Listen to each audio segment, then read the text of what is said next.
യേശുവിന്റെ പീഠാനുഭവ രംഗങ്ങൾ. An Catherine എമറിച്ചിന്റെ ദർശനങ്ങൾ. അധ്യായം 51.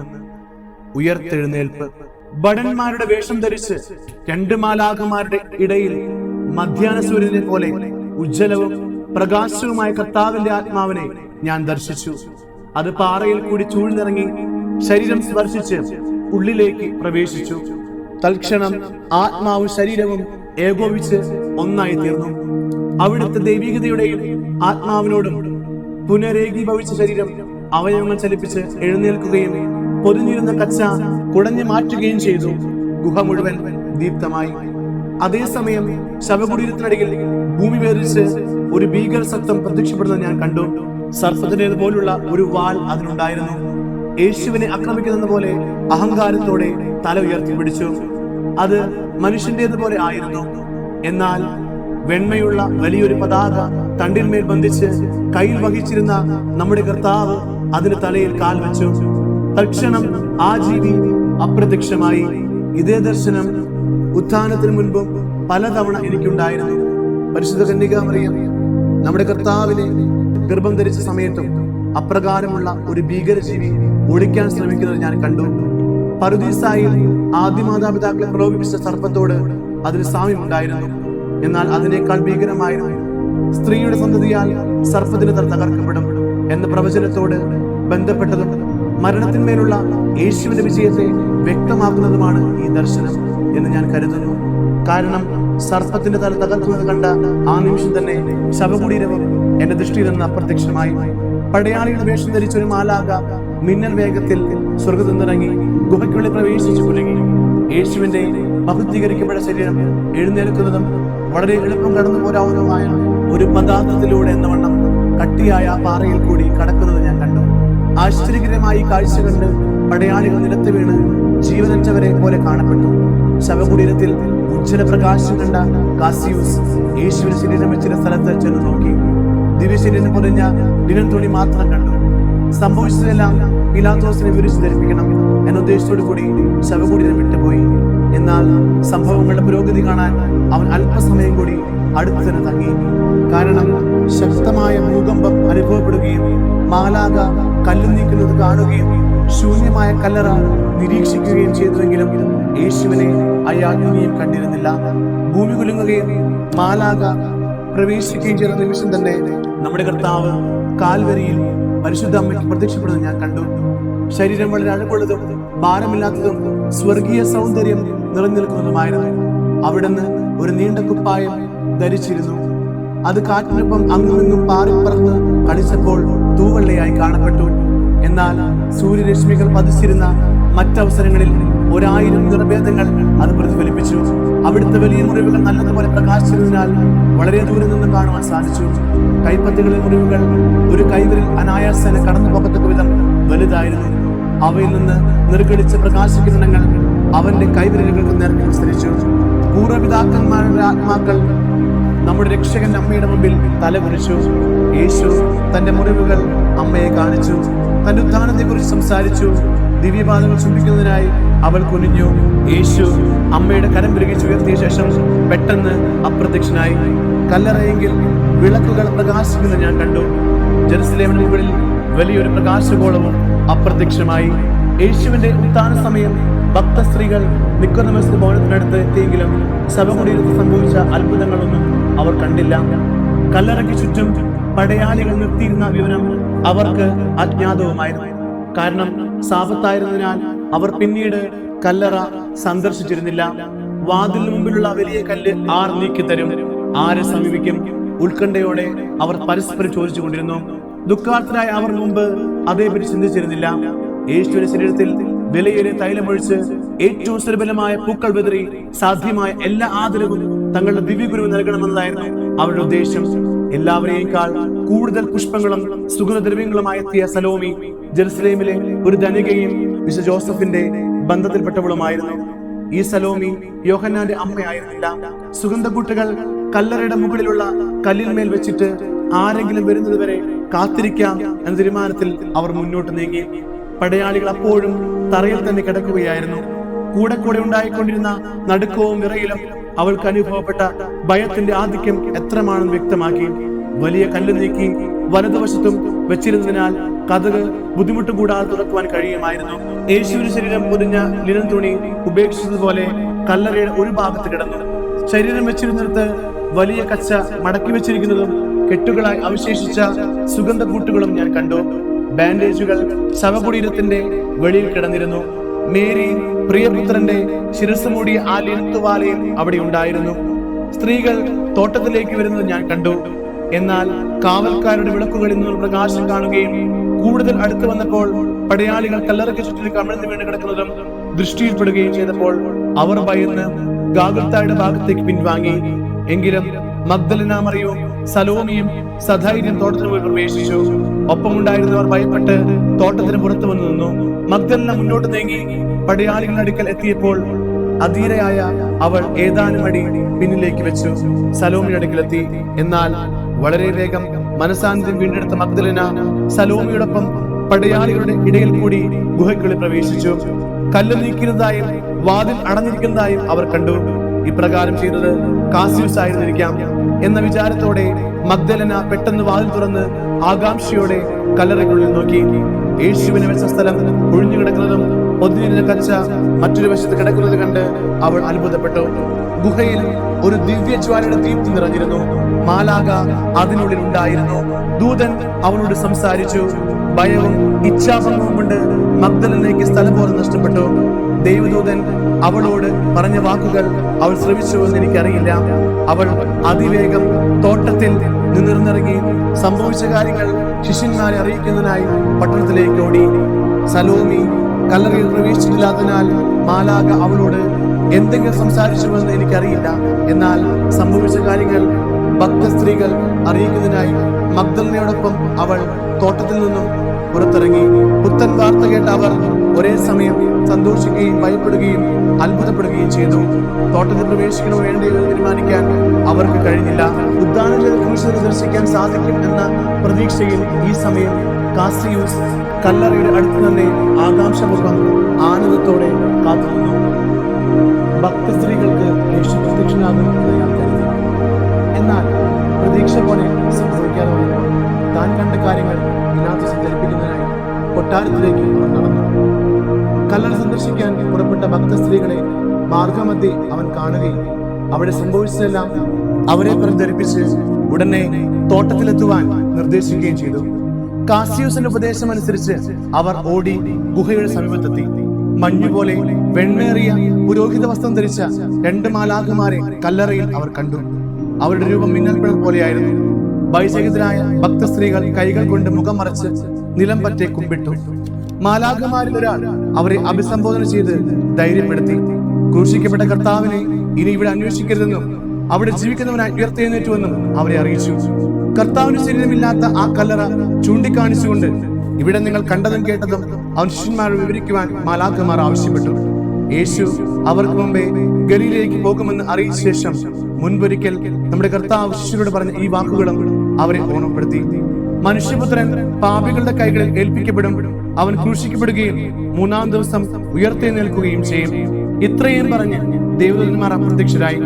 അസ്വസ്ഥചിത്തരും ഉത്കണ്ഠാകുലരുമായ ഭക്ത സ്ത്രീകൾ അതീവ സന്തുഷ്ടരായി കാണപ്പെട്ടു. ശൂന്യമായ കല്ലറയും കർത്താവിന്റെ ശരീരം പൊതിഞ്ഞ ലിനൻ വസ്ത്രങ്ങൾ നിരീക്ഷിച്ച അവർ അലയടിക്കുന്ന ആഹ്ലാദത്തോടെ ആവേശപൂർവ്വം പട്ടണത്തിലേക്ക് പ്രവേശിച്ചു. സംഭവിച്ച കാര്യങ്ങളിൽ ആശ്ചര്യഭരിതരായ ആ ഭക്ത സ്ത്രീകൾ യേശുവിനെ കാണുവാൻ കഴിയും എന്ന പ്രതീക്ഷയിൽ സാവധാനത്തിലും എന്നാൽ ഇടയ്ക്കിടെ തിരിഞ്ഞുനോക്കിയുമാണ് നടന്നത്. പരിഭ്രമത്തോടെ സനേക്കിലെത്തിയ മഗ്ദലന ആശങ്കയോടെ വാതിൽ മുട്ടി. ശിഷ്യരിൽ ചിലർ അപ്പോഴും ഉറങ്ങുകയായിരുന്നു. ഉണർന്നിരുന്നവർ പരസ്പരം സംസാരിച്ചു കൊണ്ടിരുന്നു. പത്രോസും പിന്നാലെ യോഹന്നാനും വന്ന് വാതിൽ തുറന്നപ്പോൾ അകത്ത് പ്രവേശിക്കാതെ അവൾ ഇങ്ങനെ പറഞ്ഞു: അവർ എന്റെ കർത്താവിന്റെ ശരീരം എടുത്തുകൊണ്ടുപോയി. അവനെ എവിടെ വെച്ചുവെന്ന് എനിക്കറിയില്ല. ഇത്രയും പറഞ്ഞ് അവൾ തോട്ടത്തിലേക്ക് ഉടനെ തിരികെ പോയി. പത്രോസും യോഹന്നാനും അകത്ത് ചെന്ന് അവളുടെ ശിഷ്യരോട് ഏതാനും വാക്കുകൾ മാത്രത്തിന് ശേഷം വേഗത്തിൽ അവളെ പിന്തുടർന്നു. ആ യാത്രയിൽ യോഹന്നാൻ പത്രോസിനെ വളരെ പിന്നിലാക്കി. മഗ്ദലന തോട്ടത്തിൽ വീണ്ടും പ്രവേശിച്ച് കല്ലറയടുത്തേക്ക് നടത്തുന്നത് ഞാൻ കണ്ടു. ദുഃഖിതയായ മഗ്ദലന വളരെ വീഴ്ചയായി കാണപ്പെട്ടു. അവളുടെ വസ്ത്രം മഞ്ഞുതുള്ളികൾ കൊണ്ട് നനഞ്ഞിരുന്നു. ശിരവസ്ത്രം ഒരു വശത്തേക്ക് തൂങ്ങിക്കിടന്നു. മുൻകാലങ്ങളിൽ വളരെയധികം അഭിമാനിച്ചിരുന്ന അവളുടെ സമൃദ്ധമായ തലമുടി ചുമലിലേക്ക് അഴിഞ്ഞു വീണ് ഒരുതരം മേലങ്കി പോലെ കാണപ്പെട്ടു. കല്ലറയ്ക്ക് വെളിയിൽ മുട്ടുകുതി നിന്ന് ഉൾഭാഗം അവൾ നന്നായി നിരീക്ഷിച്ചു. കാഴ്ച തടസ്സപ്പെടുത്തുന്ന വിധം മുഖത്ത് വീണ് കിടക്കുന്ന മുടി പിന്നിലേക്ക് തള്ളി നീക്കി ഉള്ളിലേക്ക് നോക്കുമ്പോൾ അതിലുണ്ടായ 2 മാലാഖമാരെ അവൾ കണ്ടു. അവരിലൊരാൾ ഇങ്ങനെ ചോദിക്കുന്നത് ഞാൻ കേട്ടു, സ്ത്രീയെ, നീ എന്തിനു കരയുന്നു? ഇടറിയ സ്വരത്തിൽ അവൾ പറഞ്ഞു, എന്റെ കർത്താവിനെ അവർ എടുത്തുകൊണ്ട് പോയിരിക്കുന്നു. അവനെ അവർ എവിടെ വെച്ചത് എനിക്കറിയില്ല. ഈശോയുടെ ശരീരം പൊറിഞ്ഞിരുന്ന കച്ച അവിടെ കണ്ടതുകൊണ്ട് കൂടുതലൊന്നും പറയാതെ അവൾ അവിടെ നിന്ന് പുറത്തിറങ്ങി മറ്റു സ്ഥലങ്ങളിൽ അന്വേഷിക്കാൻ തുടങ്ങി. മാലാഖമാരുടെ സാന്നിധ്യം അവളുടെ ഏകാഗ്രതയ്ക്ക് ഭംഗം വരുത്തിയില്ല. ഇപ്പോൾ തന്റെ ഗുരു സമീപസ്ഥനാണെന്നും അദ്ദേഹത്തെ കാണുവാൻ സാധിക്കുന്നുവെന്നും മനസ്സിന്റെ പ്രത്യാശ അവളെ സമാശ്വസിപ്പിച്ചു. മഗ്ദലന തല ഉയർത്തിച്ചു നോക്കിയപ്പോൾ തോട്ടത്തിന്റെ കിഴക്ക് വശത്ത് പട്ടണത്തിന് നേരെ അല്പം ഉയർന്ന സ്ഥലത്ത് ശവകുടിയുടെ സമീപം ശുഭവസ്ത്രം ധരിച്ച നല്ല ഉയരമുള്ള ഒരാൾ നിൽക്കുന്നതായി തോന്നി. ആരും ഇങ്ങനെ ചോദിച്ചു, സ്ത്രീയെ, എന്തിനാണ് നീ കരയുന്നത്? ആരെയാണ് നീ അന്വേഷിക്കുന്നത്? ഇത് കേട്ട് അവൾ ഒന്ന് ഞെട്ടി. അത് തോട്ടക്കാരനാണെന്ന് മറിയം വിചാരിച്ചു. പീഡാനുഭവത്തിനെ കുറിച്ച് ദിവസങ്ങൾക്ക് മുമ്പ് ബഥാനിയയിൽ വെച്ച് അവിടുന്ന് ഭക്ത സ്ത്രീകൾക്ക് വിശദീകരിച്ചു കൊടുത്ത ഉപമയിലെ തോട്ടക്കാരൻ്റെതുപോലെയായിരുന്നു അവിടുത്തെ വസ്ത്രം. മങ്ങിയ വെളിച്ചത്തിൽ ശുഭവസ്ത്രധാരിയായി അവിടുന്ന് കാണപ്പെട്ടു. നീ ആരെ അന്വേഷിക്കുന്നു? ഈ ചോദ്യം കേട്ട് അവൾ പെട്ടെന്ന് അവന്റെ നേരെ നോക്കി പറഞ്ഞു, സർ, നിങ്ങൾ അവന്റെ ശരീരം ഇവിടെ നിന്നും എടുത്തു മാറ്റിയെങ്കിൽ അത് എവിടെ വെച്ചു എന്ന് എന്നോട് പറയുക. ഞാൻ അവനെ എടുത്തുകൊണ്ട് പോയിക്കൊള്ളാം. ഉത്കണ്ഠയോടെ അവൾ ചുറ്റും കണ്ണോടിച്ചു. യേശു അവളെ വിളിച്ച് പറഞ്ഞു, മറിയം. ഉടനെ അവൾ അവിടുത്തെ സ്നേഹസ്വരം തിരിച്ചറിഞ്ഞു. അവൾ പെട്ടെന്ന് തിരിഞ്ഞ് റബോനി എന്ന് പ്രത്യുദ്ധരിച്ചു. അവിടുത്തെ മുമ്പിൽ മുട്ടുകുത്തി പാദങ്ങളിൽ സ്പർശിക്കുന്നതിന് അവൾ കൈകൾ നീട്ടി. അരുത് എന്ന അർത്ഥത്തിൽ ആംഗ്യം കാണിച്ചുകൊണ്ട് അവിടുന്ന് ഇങ്ങനെ പറഞ്ഞു, നീ എന്നെ സ്പർശിക്കരുത്. എന്തെന്നാൽ ഞാൻ ഇതുവരെയും പിതാവിന്റെ അടുക്കലേക്ക് കയറിയിട്ടില്ല. എന്നാൽ നീ എന്റെ സഹോദരങ്ങളുടെ അടുത്ത് ചെന്ന് അവരോട്, ഞാൻ എന്റെ പിതാവിന്റെയും നിങ്ങളുടെ പിതാവിന്റെയും എന്റെ ദൈവത്തിന്റെയും നിങ്ങളുടെ ദൈവത്തിന്റെയും അടുക്കലേക്ക് ആരോഹണം ചെയ്യുന്നു എന്ന് പറയുക. എന്നെ സ്പർശിക്കരുത് എന്ന് പറഞ്ഞ മഗ്ദലനയെ വിലക്കിയതിന്റെ കാരണം പിന്നീട് എനിക്ക് വിശദീകരിച്ചു തന്നു. അവിടുന്ന് ഈ വാക്കുകൾ ഉപയോഗിച്ചത് മരണവും ഉത്ഥാനവും വഴി തന്നിൽ സംഭവിച്ച അത്ഭുതകരവും അതിസ്വാഭാവികവുമായ മാറ്റം അവൾ മനസ്സിലാക്കുന്നതിനും പ്രത്യക്ഷനായ യേശുവിന്റെ മഹത്വീകൃതമായ ശരീരം മർത്യമായ ഭൗതിക ശരീരം പോലെയല്ല എന്നും ബോധ്യം നൽകുന്നതിന് വേണ്ടിയാണ്. ഞാൻ എന്റെ പിതാവിന്റെ അടുക്കലേക്ക് പ്രവേശിച്ചിട്ടില്ല എന്ന യേശുവിന്റെ വാക്കുകൾക്ക് ലഭിച്ച വിശദീകരണം ഇതാണ്. മരണത്തിന്മേൽ താൻ വരിച്ച വിജയത്തിനും പൂർത്തീകരിച്ച രക്ഷാകർമ്മത്തിനും നന്ദി പ്രകാശിപ്പിക്കുന്നതിനായി പുനരുദ്ധാനത്തിന് ശേഷം താൻ പിതാവിനും തന്നെ തന്നെ സമർപ്പിച്ചില്ല. സന്തോഷത്തിന്റെ ആദ്യ ഫലങ്ങൾ ദൈവത്തിനുള്ളതാണെന്നും രക്ഷയുടെ മഹനീയ രഹസ്യങ്ങൾ നിർവഹിക്കപ്പെട്ടതിനും മരണത്തിന്റെ മേൽ അവിടുന്ന് വരിച്ച വിജയത്തിനും പിതാവായ ദൈവത്തിനും ആദ്യം നന്ദി പ്രകാശിപ്പിക്കേണ്ടതാണെന്നും ഇതിൽ നിന്ന് അവൾ മനസ്സിലാക്കണമെന്ന് അവിടുന്ന് ആഗ്രഹിച്ചു. മഗ്ദലനയുടെ മാനസാന്തരത്തിന് ശേഷം അവൾ ചെയ്തിരുന്നത് പോലെ അവിടുത്തെ പാദങ്ങൾ ചുംബിച്ചിരുന്നെങ്കിൽ ദിവ്യഗുരുവിനെ കുറിച്ചുള്ള ചിന്തയിൽ മാത്രം മുഴുകിയിരിക്കുകയും പിതാവായ ദൈവം പറുദീസായിൽ നൽകിയ വാഗ്ദാനം പൂർണ്ണമായും പൂർത്തീകരിച്ച മഹാസംഭവം പാടെ വിസ്മരിക്കുകയും ചെയ്യുമായിരുന്നു. യേശു അപ്രത്യക്ഷനായുടൻ മഗ്ദലന താൻ സ്വപ്നം കാണുകയായിരുന്നു എന്ന് സംശയിച്ച് വീണ്ടും ശവകുടീരത്തിൽ നോക്കുന്നതിനായി ഓടുന്നത് കണ്ടു. 2 മാലാഖമാർ അപ്പോഴും അവിടെ ഉണ്ടായിരുന്നു. യേശുവിനെ പുതപ്പിച്ച കച്ച അവിടെ കിടക്കുന്നതും കണ്ടു. സുഗന്ധക്കൂട്ടുകളുമായി ആ കല്ലറയെങ്കിൽ എത്തിയ സ്ത്രീകളോട് യേശുവിന്റെ പുനരുദ്ധാനത്തെ പറ്റി പറഞ്ഞ കാര്യങ്ങൾ മാലാഖ അവളോട് പറഞ്ഞു. യേശു തനിക്ക് പ്രത്യക്ഷപ്പെട്ടതിലുള്ള അതിസന്തോഷത്തോടെ അവൾ സ്നേഹിതരെ അന്വേഷിച്ച് ഗാഗുൽത്തായുടെ നേർക്കു തിരിച്ചു. ആ സമയം അവർ മഗ്ദലനയെ തേടി ഉത്കണ്ഠയോടെ നടക്കുകയായിരുന്നു. ഇതിനിടയിൽ യേശുവിനെ കാണുകയോ കേൾക്കുകയോ ചെയ്യുന്നതിന് തങ്ങൾക്ക് അവസരമുണ്ടാകുമെന്ന് ചിന്തയും അവർക്കുണ്ടായിരുന്നു. ഈ സംഭവങ്ങൾ എല്ലാം കൂടി 2-3 മിനിറ്റ് മാത്രമേ ദീർഘിച്ചുള്ളൂ. 3:30 മണി സമയത്താണ് യേശു മഗ്ദലനയ്ക്ക് പ്രത്യക്ഷനായത്. അവൾ പോയ ഉടൻ തന്നെ യോഹന്നാനും പത്രോസും തോട്ടത്തിലെത്തി. യോഹന്നാൻ ഗുഹയുടെ വാതിൽക്കൽ നിന്ന് അകത്തേക്ക് നോക്കി. ശരീരം പൊതിഞ്ഞിരുന്ന ലിനൻ തുണി കിടക്കുന്നത് കണ്ട് അവർ പത്രോസ് എത്തുന്നവരെ കാത്തുനിന്നു. 2 പേരും കൂടി ഉള്ളിൽ പ്രവേശിച്ചപ്പോൾ കച്ച മാറ്റിവെച്ചിരുന്നത് കണ്ടു. കർത്താവിന്റെ ഉദ്ധാനത്തിൽ യോഹന്നാന് പൂർണ്ണ വിശ്വാസം വന്നു. പീഡാനുഭവത്തിന് മുമ്പ് യേശു സംസാരിച്ചവയും തന്റെ സഹനത്തെ കുറിച്ച് തിരുലിഖിതങ്ങൾ എഴുതപ്പെട്ടിരിക്കുന്നവയും അതുവരെ അവർക്ക് വ്യക്തമായി മനസ്സിലാകാത്തവയും ഇരുവർക്കും മനസ്സിലായി. പത്രോസ് ലിനൻ തുണി കയ്യിലെടുത്തു. അവൻ നിക്കോദെമോസിന്റെ ചെറിയ ഗേറ്റിലൂടെ ജെറുസലേം പട്ടണത്തിലേക്ക് തിരികെ പോയി. അപ്പസ്തോലന്മാർ ശവകുടീരത്തിൽ പ്രവേശിച്ചപ്പോൾ അത് മഗ്ദലന ആദ്യം കണ്ട രീതിയിൽ തന്നെ ആയിരുന്നു. യേശുവിന്റെ ശരീരം അവിടെ ഉണ്ടായിരുന്ന സമയത്ത് എന്ന പോലെ മാലാഖമാർ ആരാധനാഭാവത്തോടെ ശിരസിന്റെ ഭാഗത്തും പാദത്തിന്റെ ഭാഗത്തും നിലകൊണ്ടു. പത്രോസ് അവിടെ സാന്നിധ്യം മനസ്സിലാക്കിയെന്ന് തോന്നുന്നില്ല. യേശുവിന്റെ കല്ലറയിൽ മാലാഖമാരെ കണ്ടു എന്ന് എമ്മാവുസിലേക്ക് പോയ ശിഷ്യന്മാരുടെ യോഹന്നാൻ പറയുന്നത് ഞാൻ കേട്ടു. ഈ കാഴ്ച കണ്ടിട്ടാകാം സ്വയം പിൻവലിഞ്ഞ് ആദ്യം അകത്ത് പ്രവേശിക്കുന്നതിന് പത്രോസിനെ അനുവദിച്ചത്. എന്നാൽ തന്റെ സുവിശേഷത്തിൽ ഇക്കാര്യങ്ങൾ പ്രത്യേകം സൂചിപ്പിക്കാറുള്ളത് പത്രോസിനേക്കാൾ താൻ പരിഗണിക്കപ്പെടരുതെന്ന ചിന്ത അദ്ദേഹത്തിന് പ്രേരിപ്പിച്ചതുകൊണ്ടാകാം. പടയാളികൾ ബോധം വീണ്ടു കിട്ടിയപ്പോൾ എഴുന്നേറ്റ് കുന്തം, വിളക്ക് എന്നിവ എടുത്ത് പരിഭ്രമത്തോടെ തോട്ടം വിട്ട് അതിവേഗം ജെറുസലേം പട്ടണത്തെ ലക്ഷ്യമാക്കി നടക്കുന്നത് ഞാൻ കണ്ടു. ഇതിനിടെ മഗ്ദലന ഭക്തസ്ത്രീകൾ അടുത്തെത്തി തോട്ടത്തിൽ താൻ കർത്താവിനെ ദർശിച്ച കാര്യവും മാലാഖമാരുടെ വാക്കുകളും അവർക്ക് വിശദീകരിച്ചു കൊടുത്തു. തങ്ങൾ കാണുകയും കേൾക്കുകയും ചെയ്തവരെ അവരും വിശദീകരിച്ചു. മഗ്ദലന ജെറുസലേം ലക്ഷ്യമാക്കി വേഗം നടന്നു. മറ്റുള്ളവർ പത്രോസിനെയും യോഹന്നാനെയും കാണാൻ സാധിച്ചേക്കും എന്ന് പ്രതീക്ഷിച്ച് തോട്ടത്തിലേക്ക് തിരിച്ചു. അവർ അവിടെ എത്തുന്നതിന് മുമ്പ് യേശു അവർക്ക് പ്രത്യക്ഷനായി. കൈകൾ പോലും മൂടത്തക്ക വിധം നീണ്ട വെള്ള വസ്ത്രമാണ് അവിടെ ധരിച്ചിരുന്നത്. യേശു അവരെ അഭിവാദനം ചെയ്തു. അത്ഭുത സ്തബ്ധരായ അവർ അവിടുത്തെ പാദത്തിങ്കൽ കമിഴ്ന്നു വീണു. അവിടുന്ന് അവരോട് സംസാരിച്ചു. എന്തോ ചൂണ്ടിക്കാണിക്കുന്നത് പോലെ കൈനീട്ടി. അവർ നോക്കി നിൽക്കെ അപ്രത്യക്ഷനാവുകയും ചെയ്തു. മഗ്ദലനായും സലോമിയും അതിവേഗം സെനേക്കലിലെത്തി തങ്ങൾ ഗുരുവിനെ കണ്ടുവെന്ന് അവിടെ സമ്മേളിച്ച ശിഷ്യരോട് പറഞ്ഞു. എന്നാൽ അവർ വിശ്വസിച്ചില്ല. വെറും ഭാവന സൃഷ്ടികളായി മാത്രം ആ വൃത്താന്തം അവർ കണക്കാക്കി. എന്നാൽ പത്രോസ് യോഹന്നാനും അവിടെ പ്രവേശിച്ച് സ്ത്രീകൾ പറഞ്ഞ കാര്യങ്ങൾ സ്ഥിരീകരിച്ചപ്പോൾ എന്തു മറുപടി പറയണമെന്നറിയാതെ അവർ ആശ്ചര്യഭരിതരായി. ഈ സംഭവങ്ങളെല്ലാം പത്രോസിനെയും യോഹന്നാനെയും ചിന്താധീനം നിശബ്ദരുമാക്കി.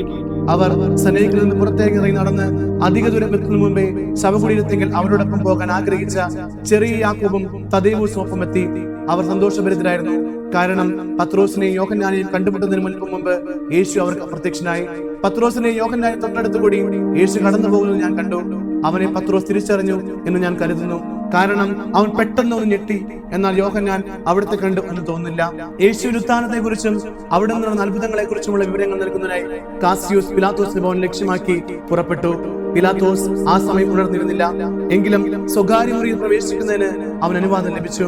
സംഭവിച്ചതെല്ലാം വിവരിച്ചു പറഞ്ഞ് കാസിയൂസ് തന്റെ വികാരങ്ങൾ ഏറ്റവും ശക്തമായ ഭാഷയിൽ പ്രകടിപ്പിച്ചു. പാറ പിളർന്നതിനെ കുറിച്ചും സ്വർഗത്തിൽ മാലാഖ ഇറങ്ങി വന്ന കല്ലുരുട്ടി മാറിയതിനെ കുറിച്ചും ശവകുടീരത്തിനുള്ളിൽ മാറ്റിവെച്ചിരുന്ന കച്ചയെ കുറിച്ചും എല്ലാം അയാൾ സംസാരിച്ചു. യേശു തീർച്ചയായും ദൈവത്തിന്റെ പുത്രനായി മിശിഹായാണെന്നും എണ്ണിയാൽ തീരാത്ത പീഡകൾ സഹിച്ച് കുരിശുമരണ ശേഷം അവിടുന്ന് യഥാർത്ഥ ഉത്ഥാനം ചെയ്തുവെന്നും അയാൾ പൂർണ്ണ പോലും ഉറപ്പിച്ചു പറഞ്ഞു. പീലാത്തോസ് ഇതെല്ലാം കേട്ട് ഭയന്ന് വിറച്ചു.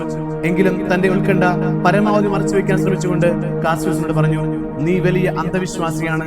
ആ ഗലീലിന്റെ കല്ലറയിൽ പോയി തന്നെ പരമവിഡിത്തം. നിന്റെ ബലഹീനത ചൂഷണം ചെയ്യുന്ന ഭയപ്പെടുന്നതിന് വേണ്ടി അയാളുടെ ദൈവങ്ങൾ പരിഹാസ്യമായ ദർശനങ്ങൾ നിന്റെ മുമ്പിൽ അവതരിപ്പിച്ചതാണ്. നീ ഇക്കാര്യങ്ങളിൽ ഇനി മൗനം പാലിക്കണം. പുരോഹിതന് മുമ്പിൽ ഇത്തരം ബാലിശമായ കഥകൾ അവതരിപ്പിക്കരുത്. ഈ കൽപ്പനകൾക്കെതിരായി നിന്നാൽ അതിന് തിക്തഫലം നീ അനുഭവിക്കേണ്ടി വരും. പടയാളികൾ ഉറക്കത്തിലായിരുന്നപ്പോൾ യേശുവിന്റെ ശിഷ്യന്മാർ അവന്റെ ശരീരം എടുത്തുകൊണ്ടുപോയതാണെന്നും കബളിപ്പിക്കപ്പെട്ട കാവൽക്കാർ തങ്ങളുടെ കൃത്യലോകത്തെ ന്യായീകരിക്കുന്നതായി കെട്ടിച്ചമച്ച കഥകളാണ് ഇതെല്ലാം എന്ന് താൻ വിശ്വസിക്കുന്നതായി അദ്ദേഹം പറഞ്ഞു. ഒരുപക്ഷെ മന്ത്രവാദം മൂലം കബളിപ്പിക്കപ്പെട്ടതാകാം. പീലാത്തോസ് ഇത്രയും പറഞ്ഞു കഴിഞ്ഞപ്പോൾ സത്യം ഗ്രഹിക്കുക അദ്ദേഹത്തിന് പ്രയാസമായിരിക്കുമെന്ന് മനസ്സിലാക്കിയ കാസിയൂസ് അവിടെ വിട്ടുപോയി. പീലാത്തോസ് തന്റെ ദൈവങ്ങൾക്ക് ബലിയർപ്പിക്കാൻ പോവുകയും ചെയ്തു. അല്പസമയം കഴിഞ്ഞപ്പോൾ കല്ലറയ്ക്ക് കാവൽ നിന്നൊരു 3 പടയാളികൾ പീലാത്തോസിന്റെ അടുത്തെത്തി. കാസിയൂസിൽ നിന്ന് പീലാത്തോസ് കേട്ട കാര്യങ്ങൾ തന്നെ പറയുവാൻ ആരംഭിച്ചു. അത് ശ്രദ്ധിക്കുവാൻ കൂട്ടാക്കാത്ത അയാൾ അവരെ കയ്യാഫാസിന്റെ അടുക്കലേക്ക് അയച്ചു. കാവൽ നിന്നിരുന്നവരെ അവശേഷിച്ച പടയാളികൾ പ്രായമുള്ള ഏതാനും യഹൂദരോടൊപ്പം ദേവാലയം സമ്മേളിച്ചു. പിന്നീട് ഈ യഹൂദന്മാർ തമ്മിൽ കൂടിയാലോചിച്ച ശേഷം പടയാളികളെ ഒരു വശത്തേക്ക് കൂട്ടിക്കൊണ്ടുപോയി. തങ്ങൾ ഉറങ്ങിപ്പോയെന്നും ആ സമയം യേശുവിന്റെ ശിഷ്യന്മാർ വന്ന് അവന്റെ ശരീരം എടുത്തുകൊണ്ടുപോയെന്നും കള്ളസാക്ഷി നൽകാൻ കൈക്കൂലിയും ഭീഷണിയും എഴുതി നിർബന്ധിച്ചു. എന്നാൽ തങ്ങളുടെ സഹപ്രവർത്തകർ പീലാത്തോസ് നൽകുന്ന വിവരണവും തങ്ങൾ കേട്ടിച്ചമിക്കേണ്ട കഥകളും തമ്മിൽ പൊരുത്തപ്പെടുകയില്ലെന്ന കാരണത്താൽ അവർ മടിച്ചു നിന്നു. ഇക്കാര്യത്തിൽ ഗവർണറുമായി പ്രശ്നമുണ്ടാകാതിരിക്കുവാൻ തങ്ങൾ ശ്രദ്ധിച്ചുകൊള്ളാമെന്ന് യഹൂദർ വാക്കുകൊടുത്തു. അവർ തർക്കിച്ചുകൊണ്ടിരിക്കുമ്പോൾ പീലാത്തോസുമായുള്ള കൂടിക്കാഴ്ചയ്ക്ക് ശേഷം ആ പടയാളികൾ തിരിച്ചെത്തി. സത്യം മറച്ചുവെക്കുന്നതിന് അവരെ പ്രേരിപ്പിക്കുവാനും ഭീഷണിപ്പെടുത്തുവാനും ഫരിസേയർ പരിശ്രമിച്ചെങ്കിലും അവർ വഴങ്ങിയില്ലെന്ന് മാത്രമല്ല തങ്ങളുടെ സാക്ഷ്യത്തിൽ ഉറച്ചു നിൽക്കുകയും ചെയ്തു.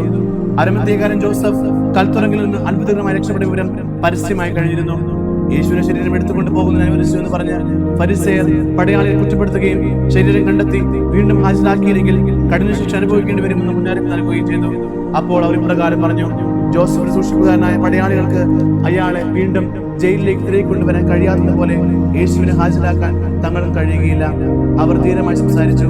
വാഗ്ദാനങ്ങളും ഭീഷണികളും ഒരുപോലെ നിഷ്ഫലമായി. സത്യമല്ലാത്തതൊന്നും തങ്ങൾ പറയുകയില്ലെന്നും യേശുവിന്റെ മേൽ നടപ്പാക്കിയ വധശിക്ഷ അന്യായവും അനീതിപരവുമായിരുന്നുവെന്നും പെസഹ ആഘോഷങ്ങൾ തടസ്സപ്പെട്ടതിന് ഏക കാരണം നിരപരാധിയായ പരിശുദ്ധവധം ആണെന്നും അവർ ഉറക്കെ വിളിച്ചു പറഞ്ഞു. കോപാകുലരായ ഫരിസേയർ ആ പടയാളികളെ ബന്ധിച്ച് ജയിലിൽ അടച്ചു. കൈക്കൂലി സ്വീകരിച്ചവർ തങ്ങൾ ഉറങ്ങിപ്പോയ സമയം യേശുവിന്റെ ശരീരം മോഷ്ടിക്കപ്പെട്ടുവെന്ന് കപടമായി പറഞ്ഞു. ഫരിസേയർ, സദുക്കായർ, ഹെരോദ്യസ് പക്ഷക്കാർ തുടങ്ങിയവർ തങ്ങളാൽ കഴിയുന്ന വിധമെല്ലാം സിനഗോഗിലും ജനങ്ങൾക്കിടയിലും ഈ നുണ പ്രചരിപ്പിച്ചതിനു വേണ്ടി അധ്വാനിച്ചു.